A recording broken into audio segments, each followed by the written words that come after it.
खुलुमबाय बड'लेण्ड आपडेटआव बयखौबो बरायबाय रादाबखौ फरायदों आं प्रमद खाख्लारिया। गिबि रादाबाव दङ धेमाजि जिल्ला जनाइनि जुनकारिं रेल स्टेशनाव मोनसे गिख्रंथाव जाथाय। रेलनिफ्राय ओंखारनाय समाव गाद्लिना गोग्लैनानै रेलनि साखायाव नांनानै आथिं फारसे जलाङो।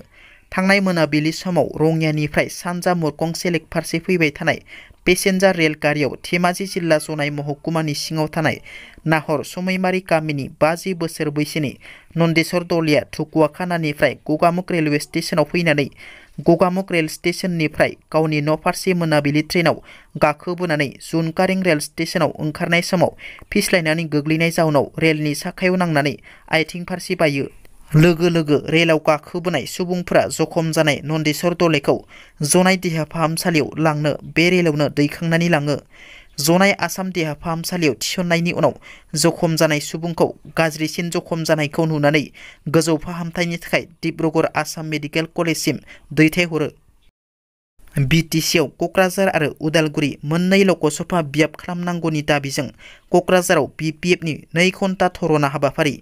बिटिसिनि बारग' गाहाय हाग्रामा महिलारिया फिन इउपिपिएल आरो एबसुखौ गोख्रों रावजों हामला खालामदों। हाग्रामा महिलारि बिथाङा बुङो दि जों जि उदालगुरिखौ लकसभा मोननो हायाखै बिनि गुबै षड़यन्त्रकारिया एबसु आरो इउपिपिएल। एबसु आरो इउपिपिएलआनो बिनि मेन षड़यन्त्रकारि नङाब्ला जों उदालगुरि लकसभाखौ मोनगौमोन। बेनि थाखाय दायनिगिरिया एबसु आरो इउपिपिएल रावबो नङा। उदालगुरि लकसभाखौ मोननो हायैया एबसु आरो इउपिपिएलआनो मेन दायनिगिरि होनना हाग्रामा महिलारि बिथाङा बुंथियो। उदालगुरि जिल्लानि सासे बर'नि फिसाया नारताना काला बिदुसि पुरस्कार 2023 बान्थाखौ मोननो हानानै ओनसोलजों लोगोसे हारियाव गोग्गानाय लाबोदों।